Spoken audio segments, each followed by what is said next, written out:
the Missionary Children, so we watched them.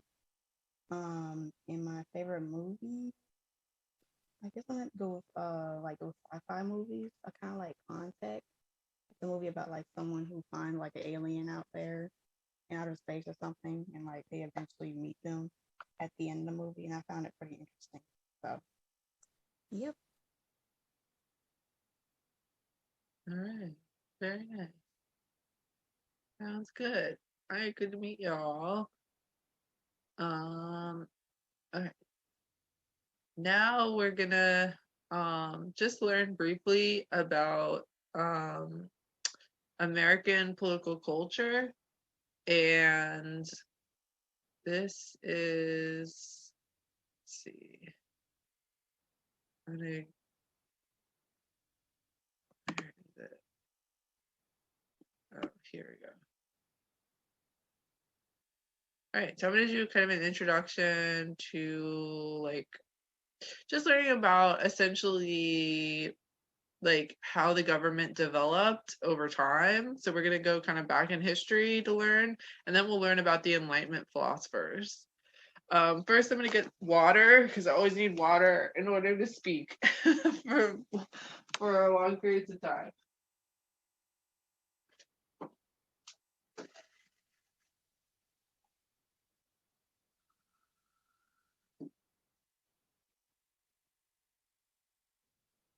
All right. Excuse me. All right, so we're gonna kind of like go back into history to think about the development of democracy, actually, and then this influence on the American colonies and their governments. Now, so the guiding question is what ancient traditions, principles, and events have shaped the American system of government we use today? And the origin of the American political system is traced back to ancient democracies, actually. And democracy means the rule by the people.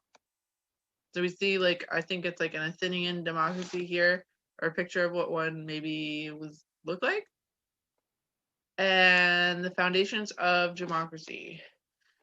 It didn't always exist.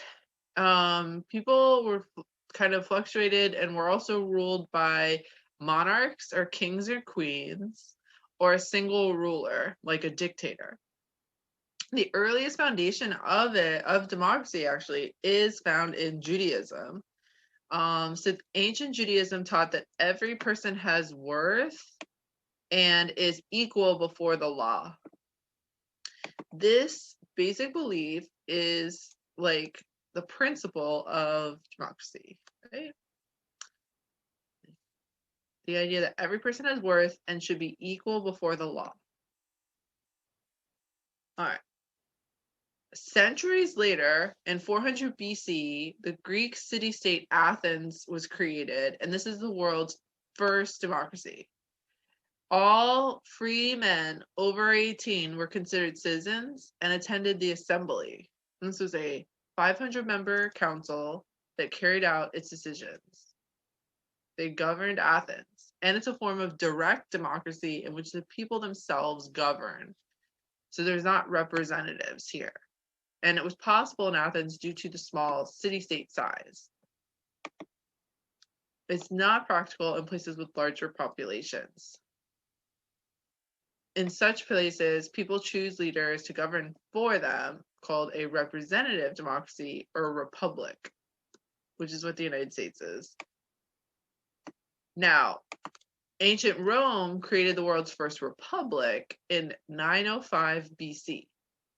And Romans overthrew the king and placed the power in the Senate. Members chosen by the upper class were known as patricians. Senators elected 2 members called the consuls to lead the government. Both consuls had to agree. Each consul would block actions of the other by saying veto or I forbid. And then Rome's common citizens, the plebeians, grew tired of patricians' rule. And there was a long struggle, and plebeians gained political equality in 287 BC. And this is kind of what ancient Rome looked like. So this is the empire here. See Italy. And then they kind of took over other parts of Europe and even some of Africa here. I think it's called Carthage. And this is kind of what an assembly was like in ancient Rome. So they were very advanced. Right. They had really good architecture, which is actually what Washington, D.C. is like based on. Early English influences. Roman Empire collapsed in the 400s AD. The kings and the lords ruled Europe for the next 700 years. Right? So this is a period of time where like Catholicism and Christianity rises. Ancient Rome collapses, and then feudalism rises. And this is a system where lords inherited the land and the wealth and the power, and they kind of ruled their lands, and the power was kind of fragmented. So eventually business and trade growth in the towns weakened the power of the lords, though. But essentially the lords gained control of kings eventually. So kings gained more control of their kingdoms as they advanced, but the lords who own the land, right, they resisted the change. And in England, the lords forced King John to sign the Magna Carta document in 1215. All right. Magna Carta is Latin for Great Charter. And this is a compromise between the lords and the king that limited the king's power and forbade certain taxes without the lords' consent. So this is the beginnings of like having a Congress or a parliament. Right? The Magna Carta is actually responsible. It created the right to equal treatment under the law for lords, the right to trial by jury. Right? Free people could no longer be arrested or imprisoned or exiled without a trial by jury. King couldn't just put you in jail. It guaranteed English citizens could only be judged by English law, meaning that the king could not just decide that you needed to die. Right? This is not up to the king. And this is actually reflected today in the Fifth and the Sixth Amendments in the U.S. Constitution. These are like the rights for the accused. Now, this is important because it established the principle of limited government, the idea that a ruler or a government is not all powerful. And in many places in the world, they don't practice limited government, right? So this is kind of different for the world. This is just a picture of the Magna Carta, and King John is signing it here. You can see the lords. He looks a little like, I don't want to give up my power, but he's doing it reluctantly. And then English Bill of Rights. So we get the English Bill of Rights in 1689, and England's Parliament strengthened the rights of the Magna Carta with this. And the agreement entailed that the king had to accept rules set by Parliament. This prevented taxation without representation. It prevented cruel and unusual punishments, just like our Eighth Amendment. It protected the right to bear arms, just like our Second Amendment. And it protected freedom of speech for lawmakers only. Then. And here's the English Bill of Rights being signed.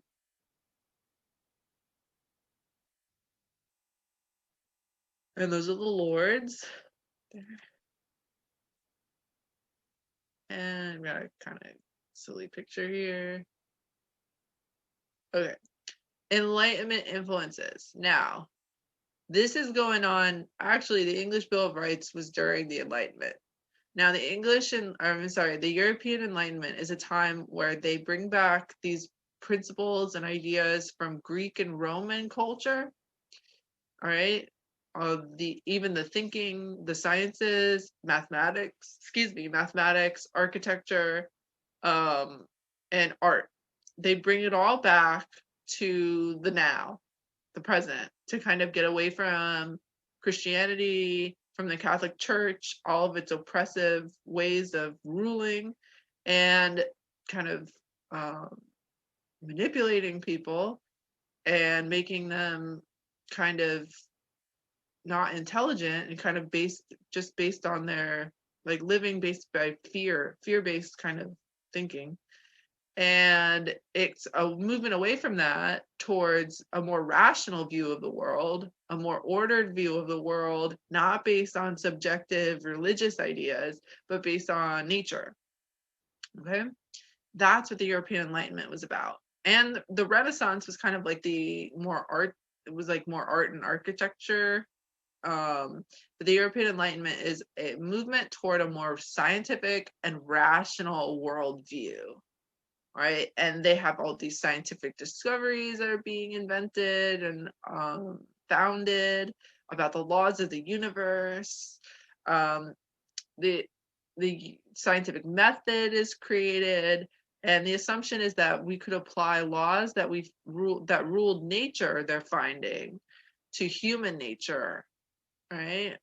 And this creates new political thinking, right? So maybe we could apply the laws of nature to human behavior and human institutions, and then that would guide us toward a better future, right? And this is kind of another principle of like progress, or like progressing, like human progress towards some sort of, I don't know. It's kind of it thinks it's not like a cycle. It's more of like there's like a past, a beginning, and then an end. It's kind of there. This kind of thinking, which is Western, is they call it temporal or linear thinking. And it's, I don't know. It's just the way that Western like culture thinks. We don't really think in terms of like the cycles of nature, and more of a space-based. It's more of a mind and time-based thinking. I don't know. That gets abstract, but it's really cool. Okay. So Thomas Hobbes is the first Enlightenment thinker that you need to be familiar with, and we're going to learn about him. So essentially, he's kind of an interesting guy. So he's a realist, and he borrows from Greek and Roman thinking at the time. He updates what's known as the natural law tradition in philosophy. Now he's living in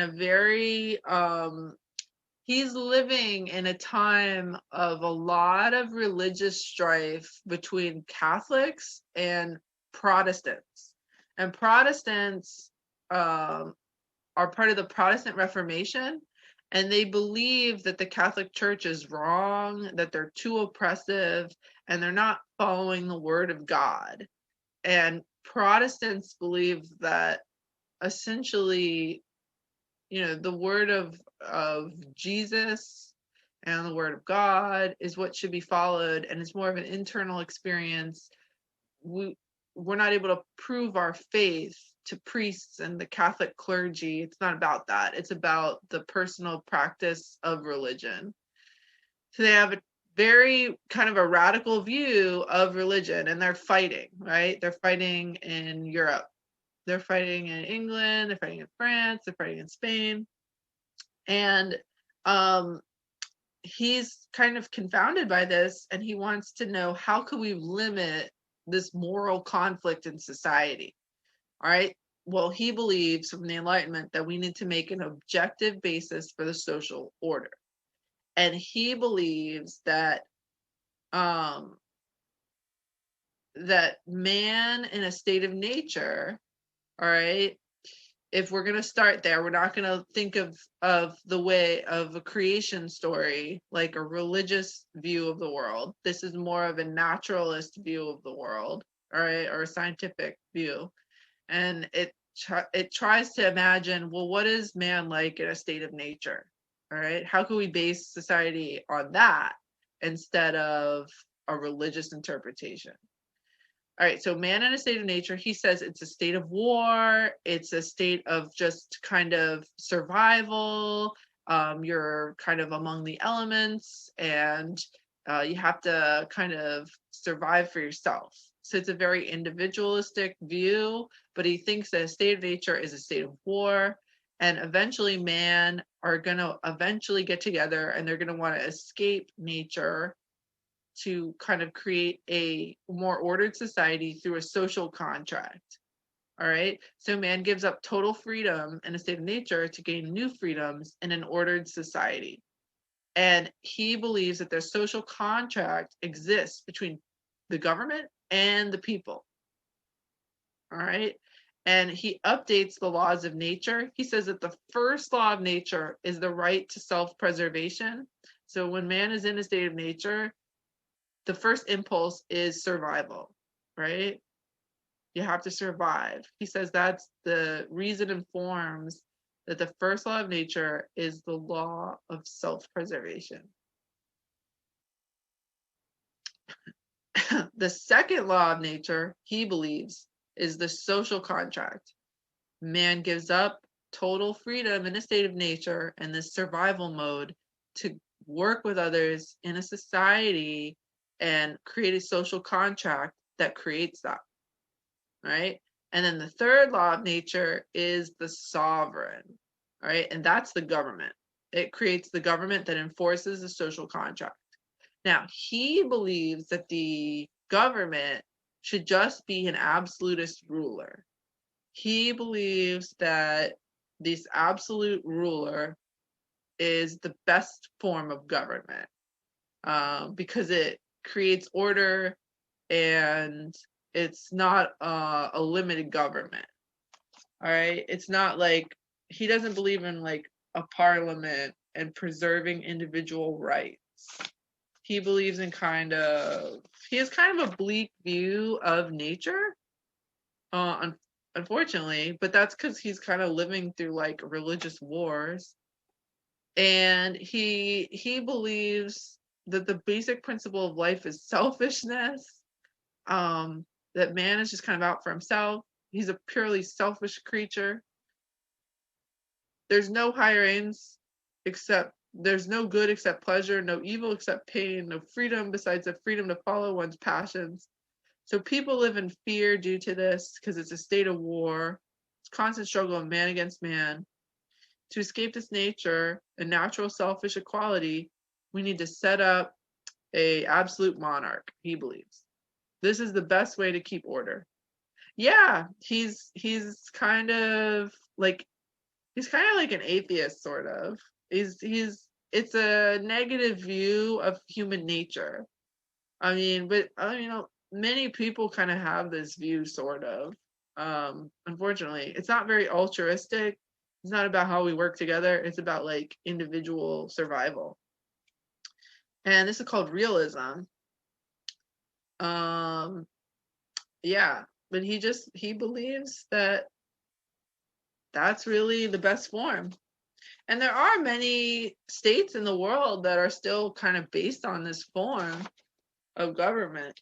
I mean, probably not as, I don't know, crazy. But yeah, he believes that state should be this way.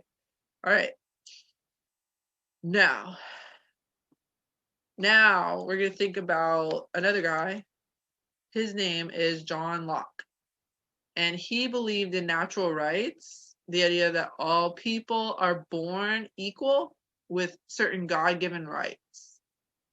And that government has the responsibility of preserving these individual rights. All right, and this goes back to English Bill of Rights.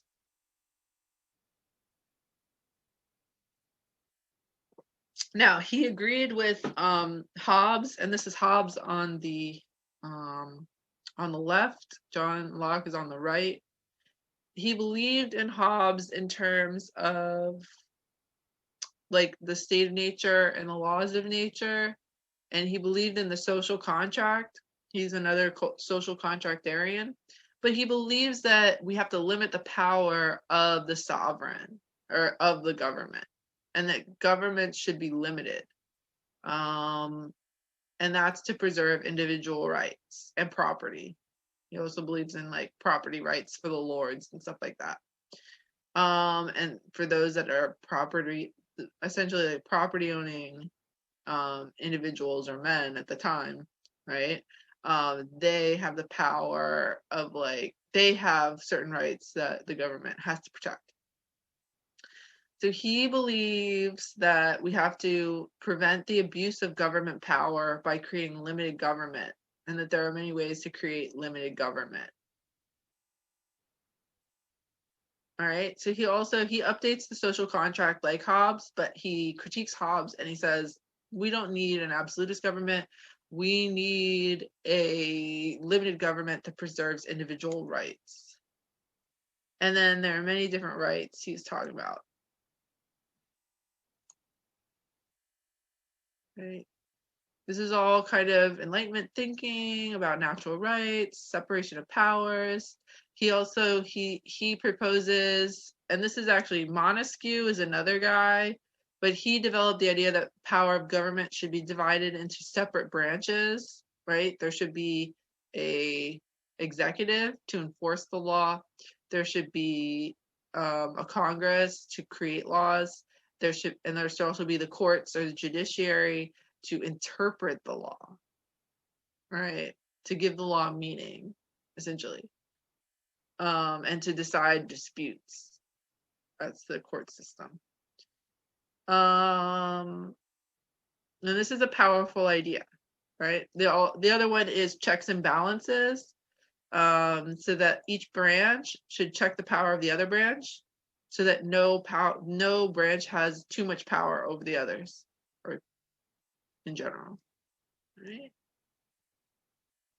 Checks and balances. Then we have the Bill of Rights that was included, and that's another form of limited government. So we have the individual rights, the first 10 amendments. Those are another example of limited government. Excuse me.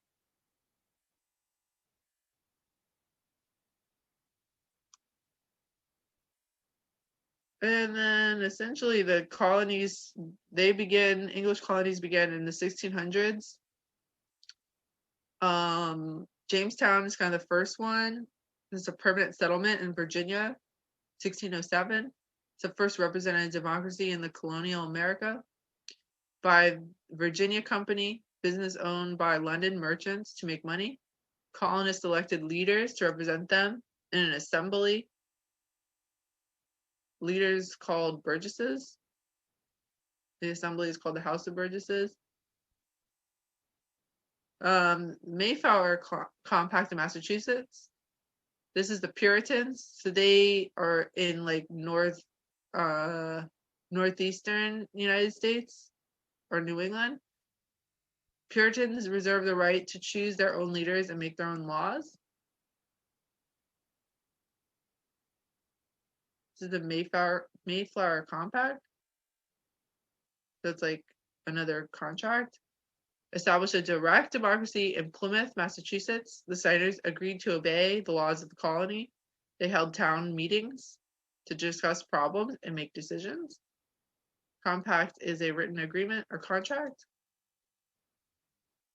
All right.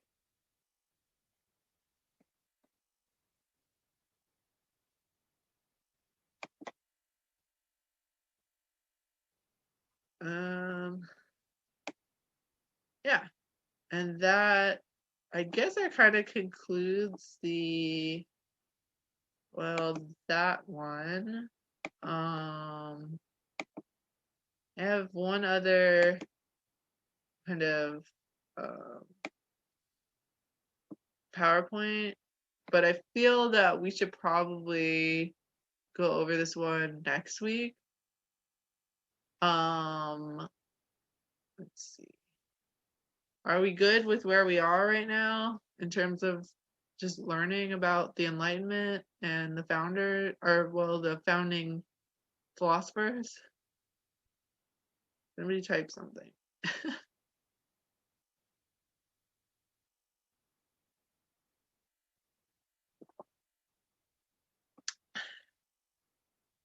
Good. Good. Awesome. All right. Well, I feel like I kind of talked for a while. I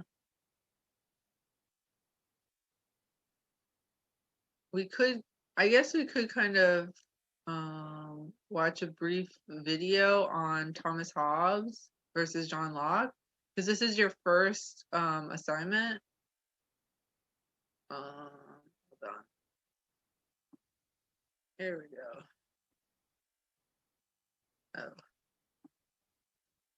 Just to kind of clarify these guys. I don't know if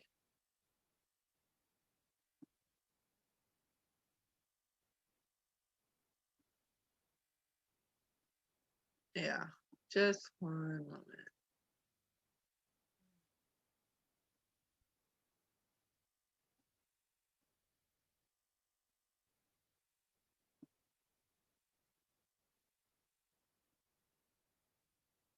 And I'll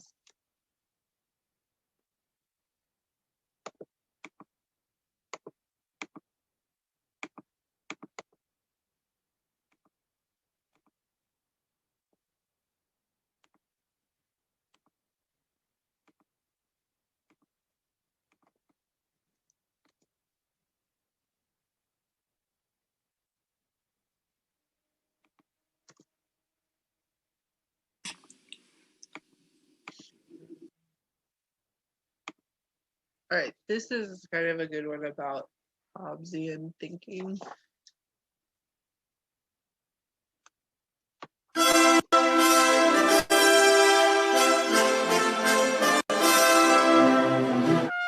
Europeans once organised themselves into empires, cities and churches.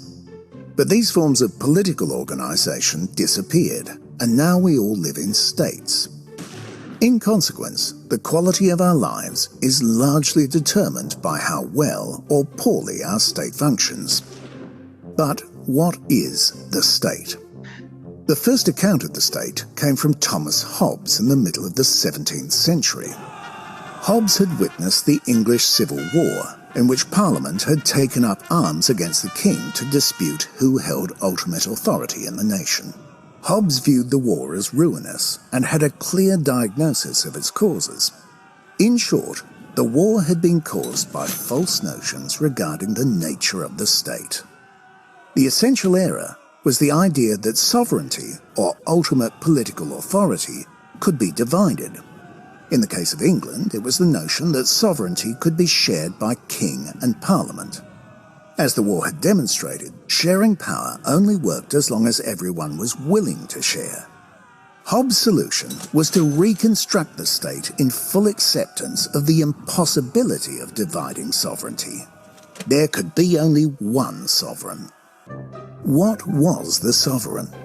The people as individuals possessed many wills, because each individual had the capacity for reason, of course, and was subject to passion. But if the people agreed to form a unity in the state, then multiple wills could be reduced to one will. Hobbes called this unity the Leviathan, a huge artificial being made by humans. But as an artificial creation, the Leviathan did not have a will of its own. For this reason, the people would need to appoint a sovereign to give a will to the state, to the Leviathan. The sovereign could be one person, as in a monarchy, or it could be a democracy where everyone deliberated in an assembly, and the assembly as a whole acted as the sovereign, or it could be an aristocracy, where a few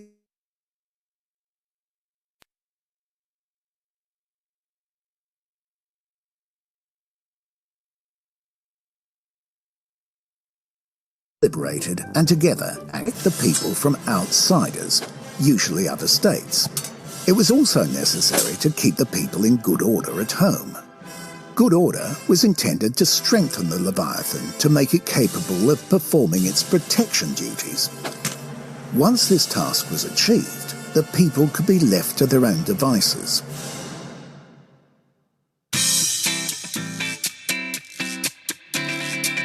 Although we still live in states today that have this essential nature, we have departed radically from Hobbes's prescriptions regarding sovereignty. In fact, liberal democracies are defined by the fact that they are organised in exactly the manner that Hobbes claimed was the source of disaster. We have divided sovereignty between several institutions of the state. The essential idea is that a state must conduct itself according to a constitution, as judged by an independent judiciary, and that the laws are made by a legislature elected by the people. But who is sovereign? The people? The government that holds power in the legislature? Or the judges who administer the law of the land? Liberal democracies thus represent a continuous gamble. We are always betting that none of these parties will try to seize the powers of any other. The gamble has been lost more than once. But what is perhaps most remarkable is that it has not been lost more often.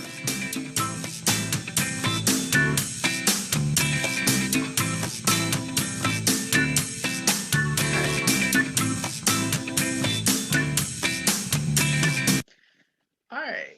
So that was just kind of another understanding of Hobbes. And yeah. The first assignment that's due is under the modules. So you'll be able to go to the modules. You'll need to post your class introduction by tomorrow, actually. That's the first one. And oh, this isn't even here yet. Oh, I don't know why it doesn't have my assignment. Oh, here we go. Okay, yeah. So the week 2 is American political culture. You have some pages here. You'll need to read your book. And then I have the PowerPoints. And your first assignment, Enlightenment Philosopher paper. And I have to change the due date.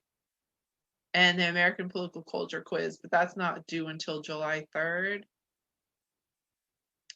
And this is the 1-page paper, right? So you just need to read this. This is the instructions for it. And then you pick either Thomas Hobbes or John Locke to write from their perspective. This is just this is a reading about Thomas Hobbes, if you talk about Thomas Hobbes. And this is a reading about John Locke, limited government.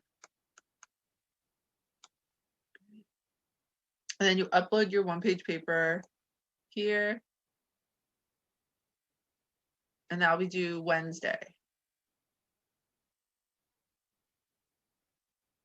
And then this is a class introductions. So you're gonna just post, introduce yourself in 1 paragraph, include just info about yourself, your major, hobbies, goals in life. Then post a picture of a favorite place you have visited or want to visit and why. And then lastly, how has the pandemic affected your life? Do you think the experience made you more aware of your lived environment? In what ways? And yeah, now we're kind of emerging from that. And all the lifestyle of, I guess, that the pandemic brought. But I think we kind of are more like aware of ourselves as like individuals and like our space, like our personal space. It seems like that kind of helped us in that regard, although terrible that people obviously, like, people died and that's awful, but it also did kind of create, I don't know, it just brought like changes to our culture, I think, and that might be like positive and beneficial. All right, so other than that, you've got your class introduction that's due this Friday with a follow-up by Sunday. And then next week we'll meet back here on Tuesday, and we're going to learn about the actual writing of the Constitution and what is within the Constitution. And yeah. So it was good to meet you all. If you have any questions, you could ask now. You could email me. Either works. And just have a good day. And I'll see you back here on Tuesday. Thanks. All right. So you're free to go for the day. And yeah, have a great day. Thanks.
God.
Oh.